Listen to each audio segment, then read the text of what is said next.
wind blowing. The valley lay still, wrapped in a deceptive calm that only Kashmir could create.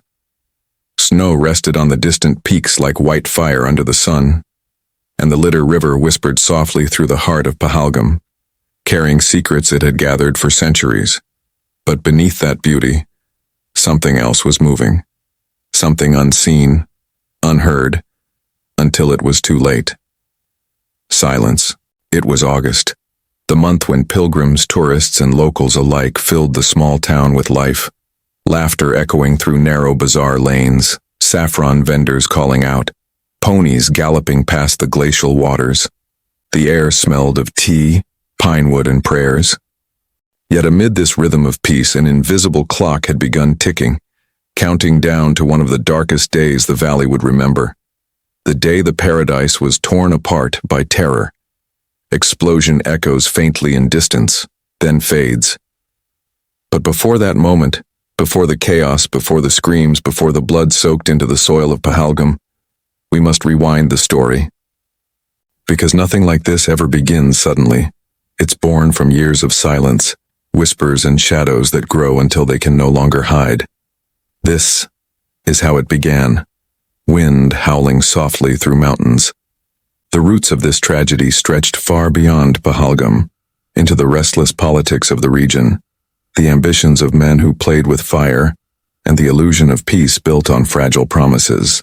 Decades earlier, Kashmir had already been a wound left open by history.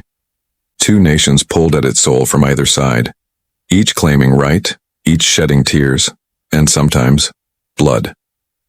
The people who lived here, they were caught in between, torn between identity and survival, between love for their home and fear of the guns that ruled their nights. And amid this chaos, groups rose, some claiming to fight for freedom, others for faith, and a few for power alone.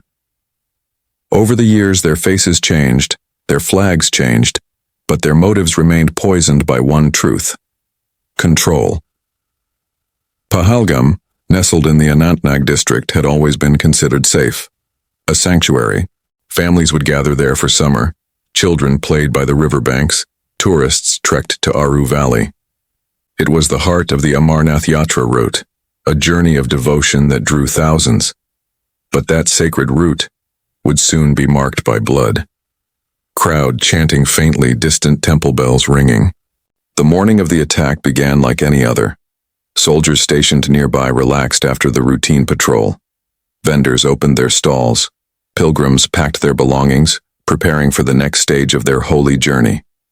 But far away, deep in the forests, a small group of men moved silently.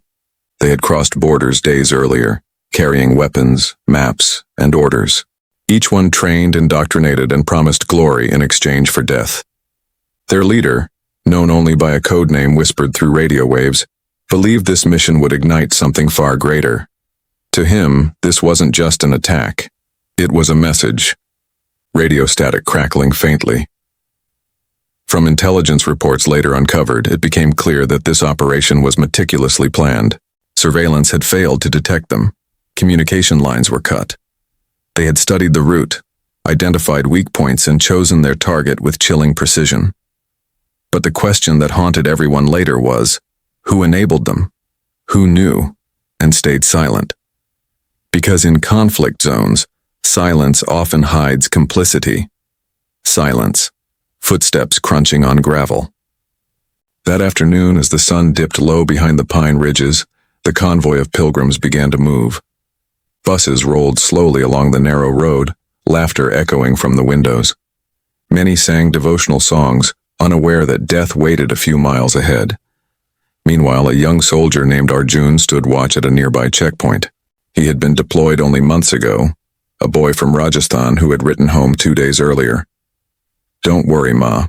Kashmir is peaceful now." Those words would be the last his mother ever read. Silence, heartbeat sound rising slowly. The convoy entered a curve near the outskirts of Pahalgam. The air was thick with mist. Birds scattered suddenly from the treetops, an omen unnoticed. And then, explosion, loud, echoing across mountains. The first blast tore through the lead bus, flames rising high into the twilight sky. Screams erupted, chaos unfolded. Smoke engulfed the road as gunfire followed, a rain of bullets tearing through metal and flesh alike. The attackers moved with deadly efficiency. They targeted soldiers escorting the convoy, then turned toward the civilians. Witnesses would later recall the sound of children crying, people running blindly into the forest, and the echo of automatic rifles bouncing off the valley walls. Gunfire, shouting, sirens in distance. Within minutes, paradise had turned into hell. When the smoke cleared, bodies lay scattered. Pilgrims, soldiers, drivers, their belongings burning beside them. The air was filled with the stench of fuel, blood, and silence. It was over in 15 minutes. But those 15 minutes changed everything. The attack was condemned across the nation. News channels flashed breaking headlines, politicians made statements, and security agencies scrambled for answers. But behind closed doors, a darker question was asked. How did they get here? Because the border had been sealed. Intelligence had warned of possible infiltration. Yet somehow this group slipped through, carrying death with them. Silence, faint radio chatter.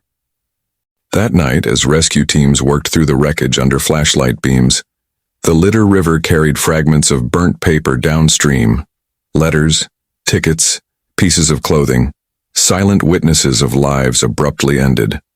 One survivor, a young girl, later said in her trembling voice, "I saw the mountains on fire." Those words would haunt the valley for years. Wind blowing softly again. The next morning, as the smoke finally settled and the dead were counted, anger began to rise, not just from the people but from within the ranks of the men in uniform. There was talk of revenge, of justice, of striking back. But for the families, there was only grief. In one corner of a small village, an old mother clutched the photograph of her son, the same soldier who had written about peace. She whispered prayers to a God who now felt silent. And in another part of the valley, far away in a hidden safe house, the perpetrators celebrated, unaware that their actions had already set in motion a storm that would soon find them. Because vengeance moves quietly, just as death had. Thunder rumbling in distance. As the news spread, security forces began one of the largest manhunts in the region's history. Helicopters hovered over forests, checkpoints tightened, and intelligence agencies traced every whisper.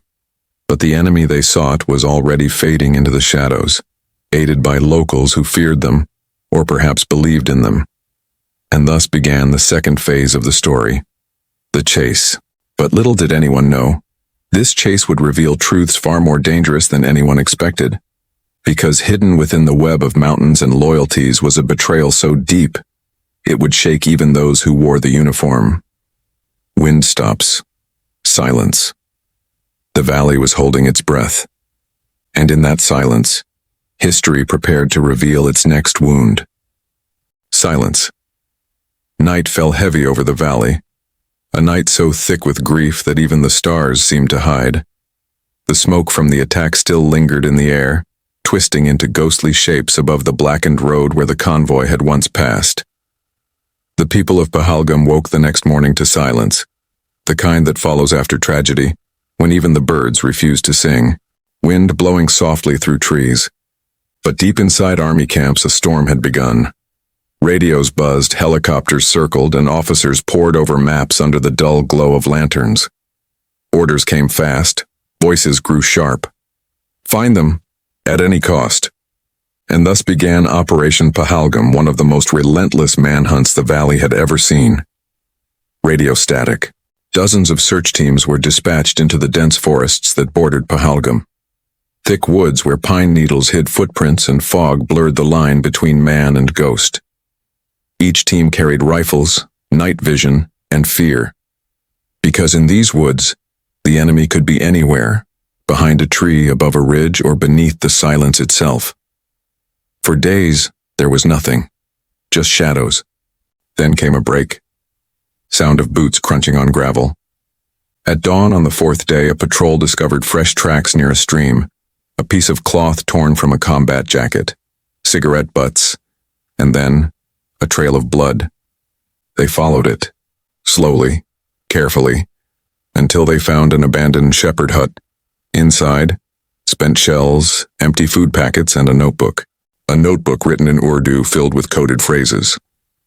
But one phrase stood out. A name. Not of a militant, but of a local man. That name changed everything. Silence. Faint echo of dripping water. His name was Yusuf Dar. To most, he was a quiet shopkeeper in Anantnag, a man who sold wool shawls and smiled at tourists. But in truth, Yusuf was something else. He was an informer, a double agent. For years, he had passed small bits of information to both sides, the army and the insurgents. To one, he was a loyal source. To the other, a trusted friend. And when the attack happened, he disappeared. It didn't take long to connect the dots. Yusuf had known the route of the convoy, the timing of the patrols, even the weak points along the road. He hadn't pulled the trigger, but he had opened the door. Wind intensifies. The betrayal was a wound deeper than the attack itself. Because when a war hides within your own walls, no one feels safe. Within hours, Yusuf's face was on every intelligence file. Units were sent to track his movements. Some said he had fled across the border. Others whispered that he was still in the valley, protected by those who shared his cause. But beneath the manhunt, a more dangerous truth began to surface. Something buried under years of political games and secret deals. Because Yusuf wasn't acting alone. He was a link in a chain that stretched from local safe houses to handlers across the border, and further still, into corridors of power where men in suits played their own invisible war. Silence. Faint, ticking clock. As days turned into weeks, the investigation deepened. Interrogations, surveillance, sleepless nights.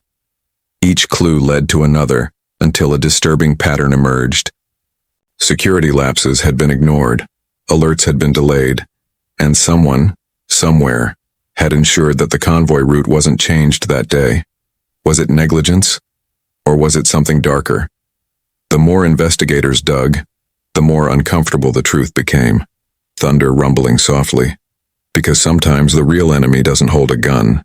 He holds a pen, a position, or a motive. And in the chaos of power, even human lives can become tools.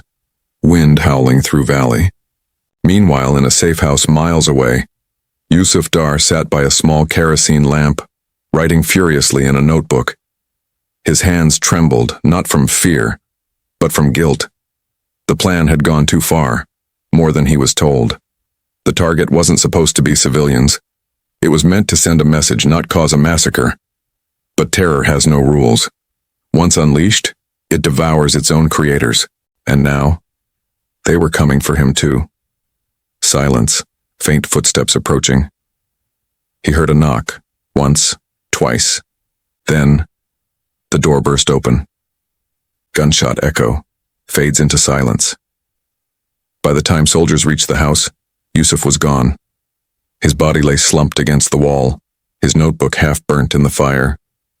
But a few words survived, words that would reveal the true face behind the attack. They read, "It was never about religion, it was about control." Silence, heartbeats faintly rising. That single line sent shockwaves through the intelligence network. Because it confirmed what many feared, this wasn't just an act of terror, it was a power play. And the men orchestrating it weren't hiding in caves. They were sitting in offices wearing suits, speaking of peace in public and fueling chaos in secret. As one officer whispered that night, staring at the burning remains of the notebook, "The enemy isn't outside the border anymore. He's inside." Wind blowing, distant dogs barking. The operation intensified. Villages were searched, phones were tapped, informers vanished overnight. And amid this tightening net, the people of Kashmir suffered quietly, as they always had. Innocents questioned, homes raided, fear spreading like smoke through the mountains. In a war of shadows, truth becomes the first casualty. Soft rain begins falling. As rain washed the ashes off the road where the attack took place, a young officer named Major Kabir took charge of the hunt. He was different, not ruthless but relentless. He believed there was still honor in uncovering the truth, even if it led him to uncomfortable places. Kabir had seen too much loss, too many folded flags handed to mothers. For him, this wasn't just an operation. It was personal. And in one of those rain-soaked nights, as he studied Yusuf's surviving notes, he found something chilling. Coordinates. They pointed toward a remote valley north of Pahalgam, a place so quiet, even the maps forgot its name. Thunder. Faint, distant explosion sound. That was where the next act of this story would unfold. Because hidden in that valley was the command center of the men who had orchestrated it all. Kabir gathered his team, checked his weapon, and whispered to himself. This time, no shadows. Silence. Helicopter blades starting in distance. As the rotors sliced through the mist, the valley below waited, unaware that another battle was about to begin. But what Kabir didn't know was that the men he hunted had already set a trap for him. Wind stops, sudden silence. And in that silence, fate smiled coldly. Wind sweeping through the mountains. The valley lay shrouded in mist, the kind that hides everything except what destiny once revealed. For Major Kabir and his men, it was the start of another mission, one more operation in a war that never seemed to end. But this time, something felt different. The air was heavier. The silence, deeper. Helicopter blades fading in distance. They landed in a small clearing surrounded by tall pines where fog curled around their boots like restless ghosts. Each man moved cautiously, scanning the tree line. The mountains here were deceptive, beautiful by day, brutal by night. Their orders were clear. Infiltrate the valley, find the hideout, and capture whoever was inside. But orders are easy when you don't hear the mountains whisper. Silence, faint heartbeat sound rising. Kabir had seen too much to trust the calm. He had learned that in Kashmir, quiet meant danger. He looked at the map, then at the sky, a gray curtain rolling in fast. Rain, perfect cover for both sides. By dusk, they reached an abandoned hamlet. Houses made of stone and tin, empty but not lifeless. Signs of recent presence, a half-eaten meal, a burning lantern, cigarette smoke still clinging to the air. They're close, Kabir whispered. But what he didn't know was that they were being watched. Wind stops, faint rustling sound in bushes. Through a scope hidden among the rocks above, eyes tracked every movement. A finger rested on a trigger, waiting for the signal. The trap was set. Silence, thunder rumbling softly. The men spread out. Kabir led from the front, his rifle steady, his heart louder than the rain now falling. Inside one of the houses, he found maps pinned to the wall, the same route where the convoy was attacked, marked in red. But then he saw something that froze his blood. Photos of soldiers. His soldiers. Names written beneath them. They knew every detail, every face, every patrol pattern.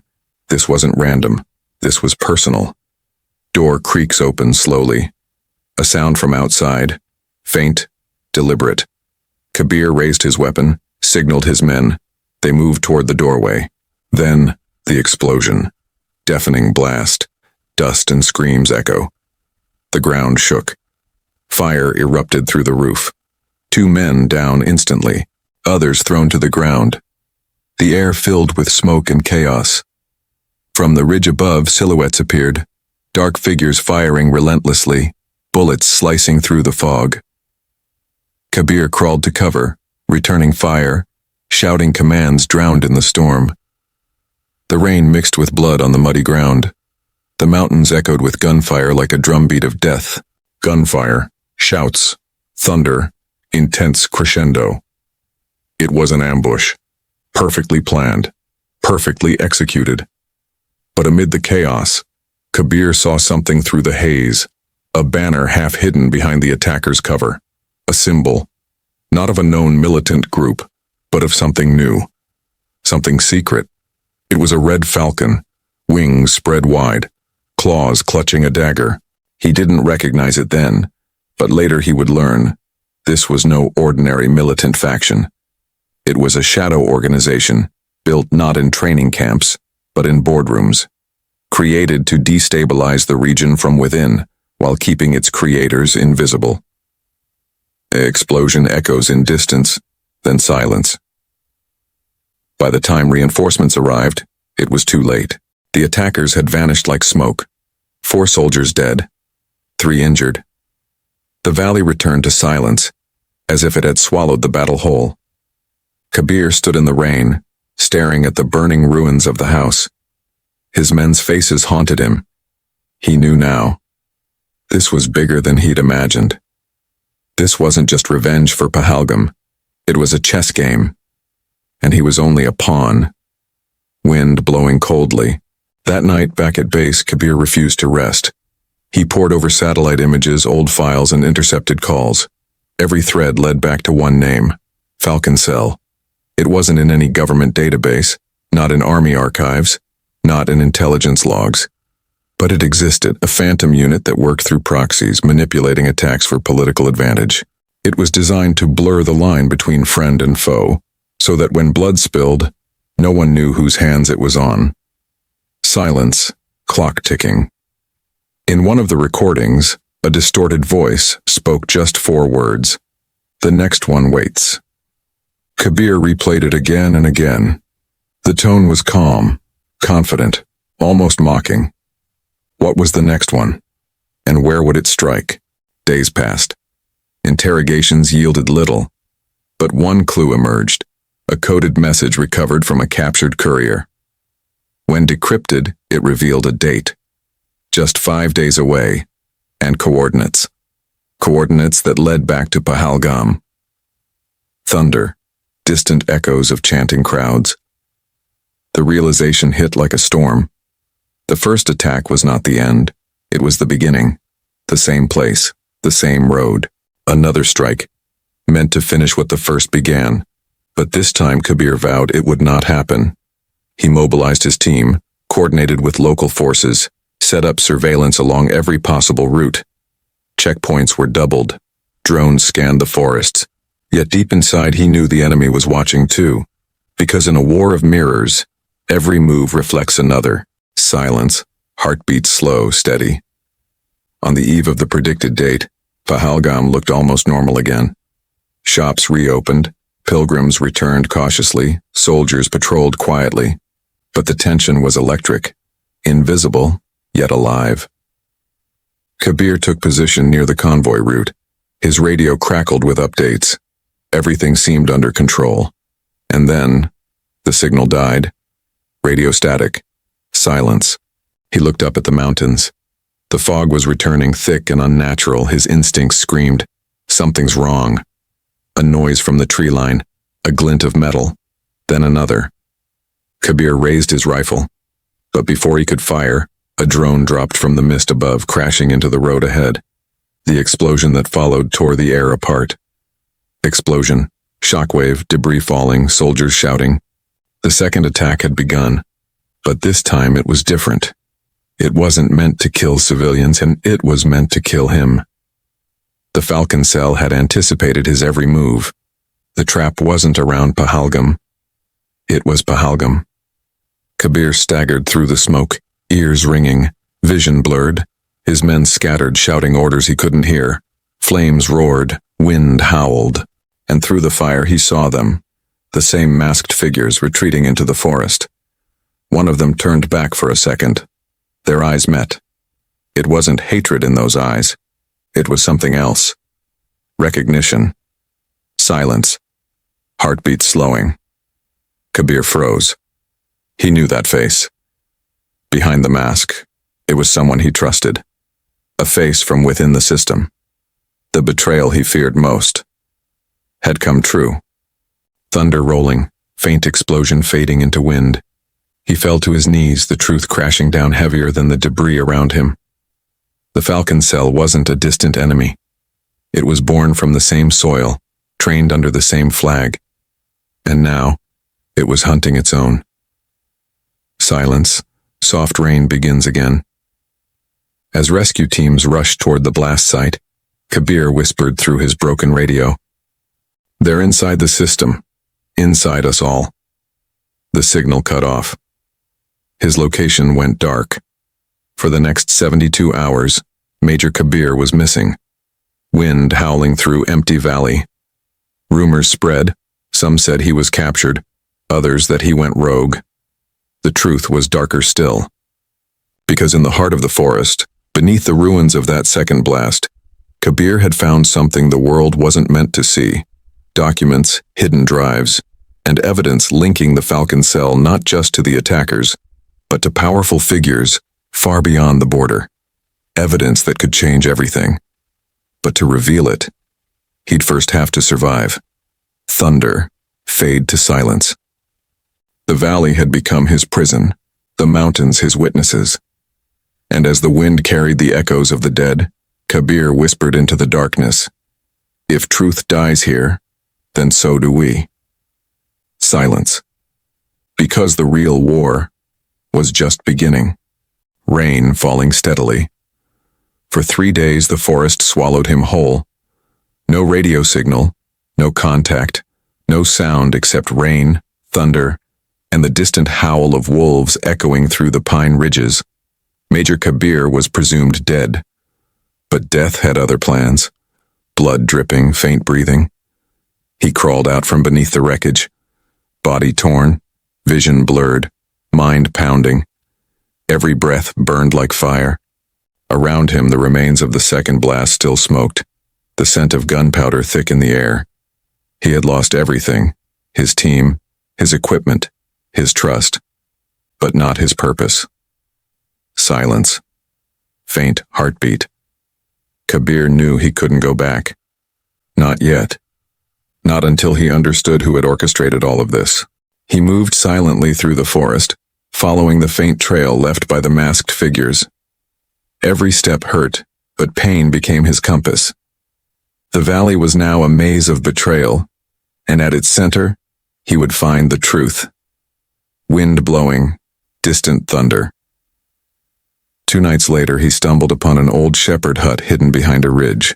Inside, he found what looked like an old radio set and a generator still warm. Someone had been there recently.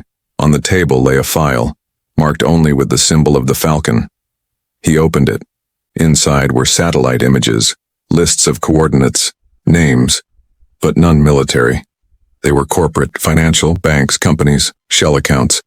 Money moving across borders disguised as aid and development funds, and at the bottom of the file a government seal.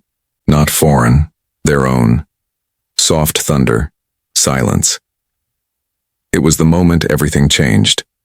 The Falcon Cell wasn't an underground group. It was an instrument, a creation of powerful men who fed conflict to gain control. Of contracts, votes, and influence. The attack in Pahalgam had never been about ideology. It had been about money and manipulation, a calculated act to keep the valley burning just enough to serve their cause. Kabir's hands trembled as he turned the pages. He saw signatures, familiar names, politicians, businessmen, even a few from within intelligence, people who had shaken his hand, people who had sent his men to die. Wind stops, silence stretches. For the first time, the weight of truth felt heavier than any bullet. Silence, faint echo of rain on tin roof. He recorded everything onto a small USB drive and hid it inside the sole of his boot. That evidence, that tiny piece of truth, could either save the valley or destroy it completely. But before he could move, he heard voices outside. Muffled voices, boots stepping on gravel. They had found him. Kabir grabbed his rifle and moved quietly toward the back door. But as he stepped out, he froze, staring down the barrel of another gun. The man holding it was someone he knew. Captain Arif, his old comrade. Silence, heartbeat rises. Arif's uniform was soaked, his eyes cold. "You shouldn't have come back," he said, but not with anger. With regret. Kabir understood then. Arif was part of it, not by choice, but by chains. The Falcon Cell had infiltrated everything, even the brotherhood of those who fought for truth. Kabir lowered his weapon. "Why?" he whispered. Arif's eyes flickered. "Because peace doesn't pay." Silence, lightning flash. Before Kabir could react, gunfire erupted from the ridge. Unknown shooters. Arif turned, firing back. The forest lit up with muzzle flashes. Kabir ducked behind rocks, returning fire. For a moment, allies and enemies became indistinguishable. Gunfire, shouts, thunder, rain. When the shooting stopped, the world fell silent again. Arif lay on the ground, a bullet through his chest. Kabir crawled to him. Arif's blood mixed with the rain as he whispered, "They'll erase everything. Burn the truth before it breathes." Kabir gripped his hand. "Who are they?" Arif smiled weakly. "You already know." Silence, slow heartbeat fade. He died with a look of peace as though finally free. Kabir buried him beneath the pines, covering the grave with stones. Then he began the long walk out of the valley, toward the truth, and toward revenge. Wind blowing stronger now. Days later, bruised and limping, he reached a small town near Srinagar. He contacted no one, trusting no signal. He sent an anonymous message to a journalist he once knew, one of the few who still believed in truth. The message was short. "Meet me where the river meets the road. Midnight." Silence, water flowing softly. At midnight, by the banks of the Jhelum River, she arrived, Aisha Mir, a reporter who had been silenced more times than he could count. When she saw him, she froze. "They said you were dead," she whispered. Kabir smiled faintly. "Maybe I am." He handed her the USB drive. "This is everything. Don't trust anyone. If I don't make it out, you tell the world what happened in Pahalgam." She nodded, tears mixing with rain. "They'll come for you, Kabir."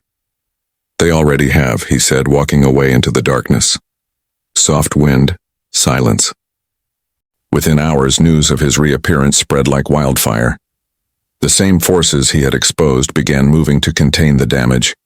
Files disappeared, reports were rewritten, and behind the scenes, orders were given.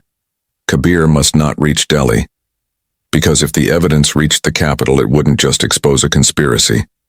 It would collapse an empire. Low thunder, slow heartbeat rising. As he traveled toward Delhi, moving through safe houses and villages, Kabir began to feel the walls closing in. Every checkpoint, every face could be a trap. He had no backup, no command, no flag left to hide behind. But truth, once ignited, cannot be buried again. And so, wounded and hunted, he kept moving. Because what was at stake was no longer just his life. It was the soul of a nation that had forgotten who its real enemies were. Silence, faint hum of train. He boarded a freight train under the cover of night, staring out at the dark horizon. The valley disappeared behind him, a scar that would never heal. Yet ahead, he carried hope. A single drive, and a truth powerful enough to set the world on fire. But in the corridors of power, men were already waiting. They knew he was coming. They knew what he carried, and they had prepared their final move. Thunder rolling, fade to silence. Kabir's train sped through the darkness. The wind outside howled like the valley itself, warning him. The closer you get to the light, the darker the shadows become. Silence, distant echo of a train horn fading away, because the final chapter of this story was already waiting for him in Delhi. Train rumbling softly over tracks. The night outside was endless. The train cut through it like a silver blade, carrying with it a man who had seen too much, and a truth too heavy for one soul to bear. Major Kabir sat by the window, his face reflected in the dark glass. His uniform was gone, his wounds half-healed, his eyes hollow but burning with purpose. The USB drive rested in his hand, small, cold, and powerful enough to shake governments. Soft wind whistling through train gaps. Every turn of the wheels echoed one question in his mind. Was truth worth dying for? He had lost brothers, trust, and faith. But he had gained something far greater, understanding. The war he had fought all these years was never for land, never for religion. It was for control, of people, of fear, of narrative. And now he carried proof. Silence, faint hum of the train slowing down. By dawn, he reached Delhi. The city woke slowly, unaware that history was about to knock on its doors. Kabir stepped into the streets, blending into the crowd. Every shadow felt alive. Every siren made him flinch. He could feel eyes on him, unseen, but watching. City traffic faint, then fading. He moved quickly through back alleys, avoiding main roads. Aisha Mir, the journalist, had already sent word. She had arranged a live press conference with international media. The world would finally hear the truth about Pahalgam. But truth has enemies, and they were already waiting. Silence. Faint radio chatter in background. Unknown to Kabir, the Falcon Cell had activated its last measure, Operation Silence. A plan designed not just to eliminate him, but to erase the evidence completely. Thunder rumbling softly, heartbeat rising. By afternoon, Kabir reached the abandoned warehouse near the Yamuna River, their rendezvous point. Aisha was already there, setting up a camera, her eyes anxious but determined. When she saw him, she almost cried. "You made it," she whispered. Kabir handed her the drive. "Once this goes live, they'll come for us." She nodded. "Then we make it count." Wind blowing. Silence. As the camera rolled, Kabir began to speak. His voice was calm, steady, the voice of a soldier who had nothing left to lose. He spoke of the lies, the corruption, the secret alliances that had turned the valley into a chessboard. He named names. He revealed how Pahalgam was engineered, not by zealots in the forest, but by powerful men in suits who needed chaos to thrive. Every word cut deeper than bullets. And somewhere in distant rooms filled with polished wood and cold hearts, those men watched in fury. One of them made a single call. End it. Silence. Footsteps approaching fast. Outside, engines roared. Black SUVs screeched to a halt. Armed men poured out. Kabir heard them. He turned to Aisha. "Upload it now." She hit send. The progress bar on the screen crawled forward. 10%, 30%, 70%. Then, the power went out. Silence. Faint echo of gunfire outside. Kabir ran to the window. They were surrounded. He turned back. Aisha was trying to reboot the system. "It's almost there," she shouted. Kabir grabbed his rifle, the same one he'd carried since the beginning. "Keep uploading." Gunfire bursts, glass shattering. He fired back, covering the entrance, bullets ricocheting off steel beams. They were heavily outnumbered, but Kabir didn't fight to survive. He fought to buy time. A bullet grazed his shoulder, another hit his side, but he kept firing, rage, pain, and duty fusing into one. Then came the last sound he ever heard, the click of an empty magazine. Silence. Slow heartbeat. He looked back. Aisha was crying, fingers trembling as she hit the final key. Upload complete. The screen flashed green. The file went live, and at that exact moment the door burst open. Gunfire. Echoing explosion. Fade to silence. Silence. When the smoke cleared, the warehouse was in ruins. The gunmen were gone, and in the center of it all, Kabir lay still, eyes open toward the skylight where sunlight broke through the dust. He had done it. The truth was free. Soft music rising, slow, mournful strings. Within hours, the video spread across the internet. Every channel, every phone, every corner of the world. The truth of Pahalgam was out. Unfiltered, undeniable. People watched in shock, in anger, in grief. Some refused to believe. Others finally saw what was always there. The faces behind the curtain, the illusion of loyalty, the price of silence. Crowds gathered in cities, chanting for justice. Investigations were launched. Names fell. But as always, power found ways to survive, reshaping itself under new masks. Because truth does not end corruption. It only exposes it. Silence, gentle wind blowing. Aisha stood by the river that night, holding Kabir's bloodstained tag. She whispered, "You won, Major, even if no one remembers." The wind carried her words into the dark, across the city, the valley, the mountains. And somewhere far away in Pahalgam, the Litter River flowed as it always had, carrying new secrets now and washing away old blood. Water flowing softly, birds faint in distance. The valley was quiet again, but this time it was not the peace of ignorance. It was the silence of awakening. Silence, single heartbeat echo. Because every truth once spoken echoes forever, and sometimes, the bravest act isn't to fight. It's to tell the world what the fight was really for. Soft closing music, wind and river sounds fade together. Final lines, emotional reflection. Power builds empires on silence, but silence never lasts. The truth always finds a voice, even if it must die speaking.